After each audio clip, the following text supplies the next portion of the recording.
Labas vakaras, mėly televizijos žiūrovai, mėly palangiškiai. Neturbūt nesuklysiu pasakęs, jog Palanga gyvena dažniausiai iš vasaros sezono uždirbtų pinigų.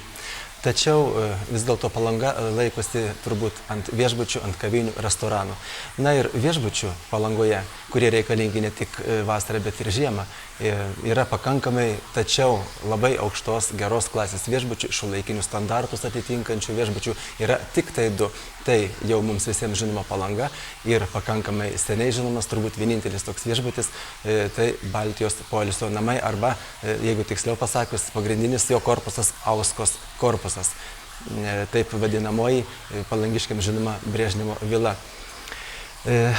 Todėl šio vakaro tema, mėly žiūrovai, bus tokia. Ar įmanoma, kaip padaryti, kad viešbutis gautų 5 žvaigždučių vardą? Taigi viešbutis Auska Palangoje ir Palanga viešbutis turi vieninteliai 2 viešbučiai, kurie yra įvertinti 5 žvaigždutėmis.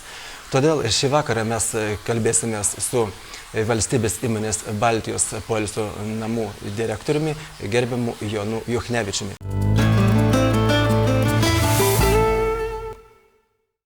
Gerbiamas direktoriau, sakykit, kaip iš tikrųjų šiandien išlaikyti tokį gerą vardą, kadangi jūs esate tik tai antras ir turbūt paskutinis viešbutis Palangoje, turintis įvertintas 5 žvaigždutėmis.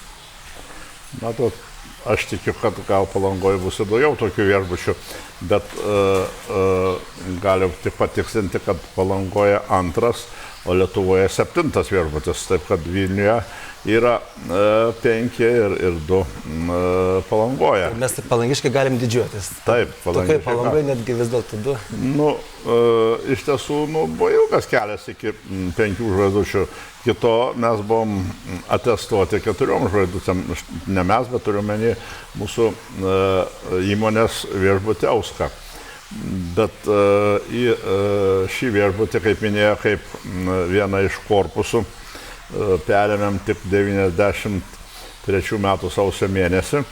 Kitaip sakant, kai mes jį valdom, tai yra tik tai 11 metų. Taip, kad laikas neilgas tarpas, bet iš esmės jį pakeitėm, kaip galim pasakyti, kapitaliai pakeitėm, renovavom. Taip, nes aš turbūt ir pats įsivaizdavau ir galbūt daugelis palangiškių galvoja, kad, būtent Auska, kurioje dabar mes esam, reiškia, tai galbūt jau jai beveik 40 metų, ar ne? Ir galbūt daugelis mano, kad čia niekas nėra pasikeitę, kad jinai yra tokia, kaip ir buvo, reiškia, tais ankstesniais Brežnevo vadinamais laikais. Tai visai ne taip. Matot, anksčiau šitas viešbutis, kuris vadinasi, matyt, kaip poilsio namai, buvo pritaikytas 2 aukštiem SSKP pareigūnams, o pačiam aukščiausiam tuo metu Sovietų Sąjungai politbiuro nariams ilsėtis. Ir tada bet ilsėdavosi ir tada po vieną, kiek aš esu informuotas gana neblogai, tikrai po 2 politbiuro nariai čia praktiškai neilsėdavosi. O kada mes jį perėmėm iš Vaikų sveikatingumo centrą Gintaras, kaip minėjau, 93 metų sausio mėnesį, tai jis buvo tikrai apleistas, jau reikalavo ne tik geros renovacijos, bet ir gero remonto. Taip, kad šiuo momentu jisai yra viduj bent, galiu pasakyti, kad 80% pertvarkytas ir atnaujinta ir išorė. Bet jis yra, noriu kas pabrėžti, pritaikytas ne vieno žmogaus poilsiui, bet yra pagal atitinkamą Lietuvos vyriausybės nutarimą skirtas valstybės reikmėm. Valstybės tarnautojams. Tai ir valstybės reikmėm, tai yra didžiąją plačią prasme. Reiškia, tai čia vyksta ir konferencijos, ir susitikimo aukščiausio lygio. Čia daug įvairaus lygio pasitarimų, aukštų svečių. Čia, kaip kada lankasi užsienio svečiai, valstybių vyriausybių vadovai, čia yra jų apsistojimo vieta, nakvynės vieta ir panašiai.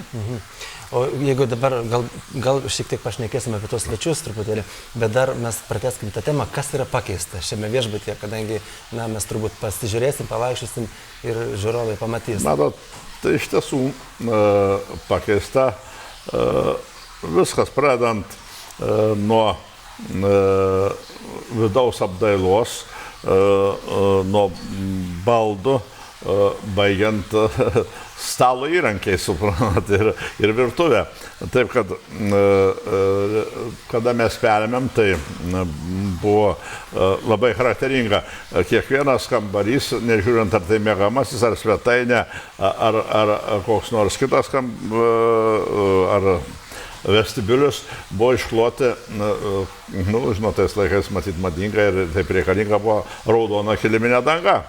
O dabar yra 8 apartamentai ir keletą liuksų, bet jie yra skirtinga šiuolaikinė danga, taip kad nereikia net numerių žymėti, ar pirmas, ar antras apartamento numeris, galima pagal spalvą jau atskirti. Pakeista jų šildymo sistema, pakeistas vėdinimo, renovuota baseinas su pašiltu jūros vandeniu. Tarp kitko, dar praleidom taip greitai, bet iš tikrųjų galima akcentuoti, kad, turbūt Palangoje tikro jūros vandens baseinuose jau gal ir nerasim, tačiau pas jūs tikrai yra tikras jūros vanduo. Taip yra, bet aš labai gailiuosi, kad iš mūsų įmonės tą jūros vandenį galėtų mes labai pigiai parduotumėm, pirktumėm. Trasos yra nuvestos į buvusį, žinoma, jau dabar neveikiantį Jūratės baseiną ir Lino baseiną, bet jie, kažkodėl, nors mes siūlėm, kad pirktų tą jūros vandenį ir pašildytų, tai būtų tikrai didelė pratęsimas vasaros ištisus metus, ką pas mus daro ir šiltam jūros vandenį maudosi ištisas metus, nežiūrint ar žiemą, ar vasarą, ar pavasaris. Taip. Kiek kainuoja dabar jūsų kambariai? Koks pigiausias ir brangiausias maždaug?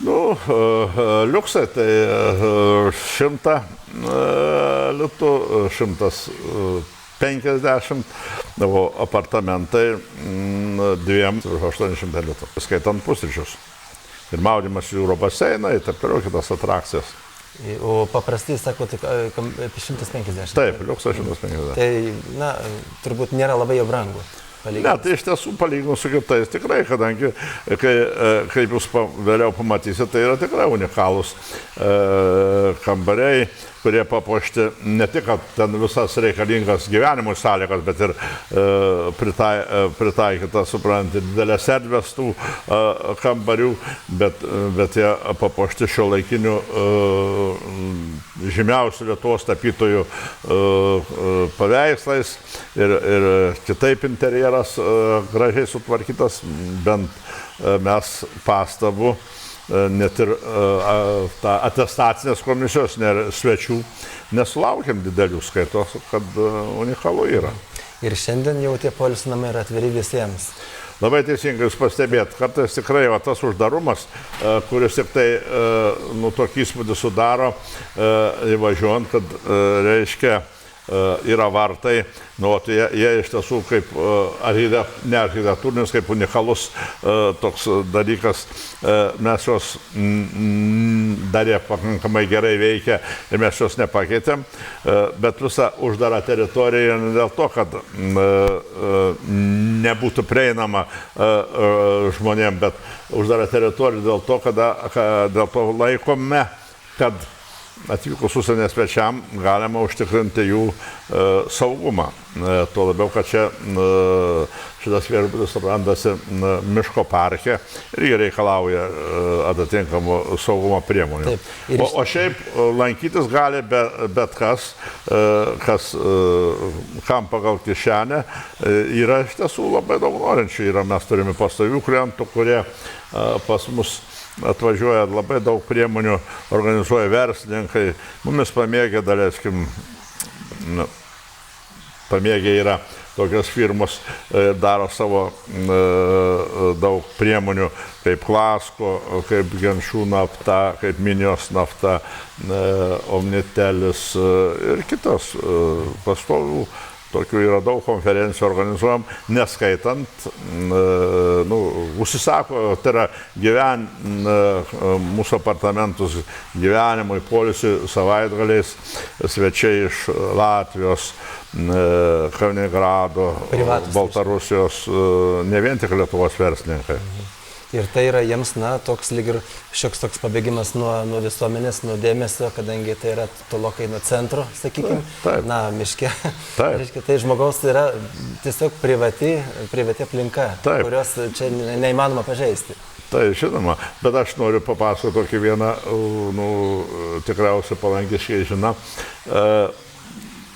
buvo mūsų krašto apsaugos ministro pono Linkevičiaus pakviestas oficialiu vizitu, lankėsi Rusijos gynybos ministras Ivanovas prieš porą metų. Tai jie planavo, čia 3 paras nakvojo ir turės dalykinius susitikimus. Tai iš pradžių planavo apsistoti Nidoje, bet iš ten tokių garsaus viešbučio Litorinoje ir kitur nepatiko. O čia reiškia taikoma šitam mūsų aukštam mūsų valstybės svečiui, taikomas ypatingo saugumo priemonės, tai atitiko visus pasaulinius standartus ir savo, kad galima. Taip, ir jeigu atvažiuoja, sakykime, vyriausybinė kažkokia tai delegacija ar tai ypatingas asmo, tai kaip tokiu atveju yra su kitais klientais, galbūt jau tada bent jau laikinai turime. Matote, jeigu pilnai užima, o paprastai dar ir neužtenka tų vietų, tai mes dar iš Žilvino 3 žvaigždučių viešbutį dalis apsistoja, bet jeigu, žinot, bet taip, yra buvo ne vienas atvejis, kada, aš labai prisimenu gerai, prezidentas Adamkus lankėsi, čia gyveno, ar turėjo apsigyventi, reiškia, buvo verslininkai iš Minsko ir visai vienoje viešbučio pusėje apsistoja prezidentas, kitoje viešbučio pusėje šitą, taip kad ir pilnai suderinama, kaip viešbutis yra. O kiek iš viso vietų turi čia viešbutį? Čia yra dabar šiuo momentu 24 vietos.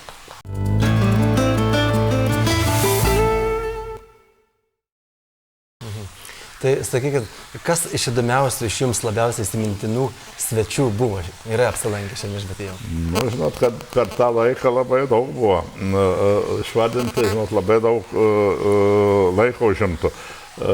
Bet iš tokių įdomiausių svečių, tai 2 kartus lankėsi Kazachstano prezidentas Nursultanas Nazarbajevas, net 5 kartus, o gal net 6 su oficialaus vizito metu į Lietuvą. Čia buvo apsistojęs Lenkijos prezidentas Kvašnevskis, Ukrainos prezidentas Kučma, bent porą kartų, aš nekalbant iš tokių prezidentų, pernai tokios valstybės unikalios kaip Mongolijos prezidentas su žmona lankėsi.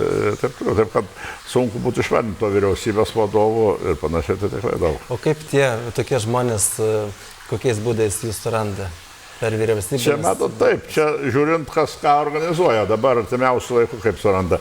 Mumis, kadangi valstybės reikmėm, tai mūsų visos tiek prezidentūra, tiek vyriausybė, tiek Seimas mumis žino, ne tik žino, bet ir jie privalo matomai žinoti. Kadangi tai yra valstybės įmonė. Taip, tai valstybės įmonė ir plus valstybės reikmėm skirta. Daleiskim, artimiausių laikų bus organizuojamas Lietuvos ir Ukrainos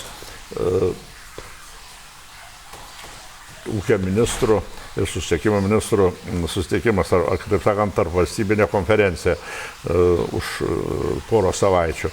Bet mes ją ruošiamės senai, kaip minėsiu, čia jie bus panaudota mūsų čia unikali su gerai įrengta konferencijų salė, bet dalis svečių netilps čia, gyvens mūsų Žilvino viešbutyje. Na ir turbūt pats laikas būtų pašnekėti apie dar visai galbūt netolimą, o galbūt ir tolimesnį ateitį. Ar dar galvojat, ką nors keisti toliau? Iš tiesų, įdomu, noriu pasakyti visiems myliem palangiškiam, kad tokį kaip kontrastą dabar, kur derinam, renovavom, tai esamas, bet ruošiamės įrengti 2 apartamentus, panaudodami jau šiuolaikinę apdailos priemonės. Pamatysim, kaip pavyks. Architektai mums tos 2 apartamentus projektuoja. Prašom apsilankyti po rugpjūčio 1 dienos. Jie bus įrengti, suprantat, o kaip pavyks. Mums įdomu patiems, kaip tas kontrastas atrodė šiuolaikinės priemonės, apdailos ir buvusios. Na, kągi, o aš savo ruoštu turbūt belieka man, aišku, padėkoti Jums už malonų pokalbį, už tai, kad tiesiog turėjom galimybės apsilankyti tikrai unikaliame ir jau kiek beveik 40 metų čia stovinčiame viešbutyje. Noriu Jums tuo pačiu palinkėti gyventi turbūt kelis kartus daugiau, negu dabar išgyvenot tas viešbutis bent jau ir Jums išvadovauti dar gan ilgai. Taip, kad dėkui už pokalbį ir turbūt žiūrovams taip pat pasakysiu iki kitų susitikimų šiose laidose. Ačiū.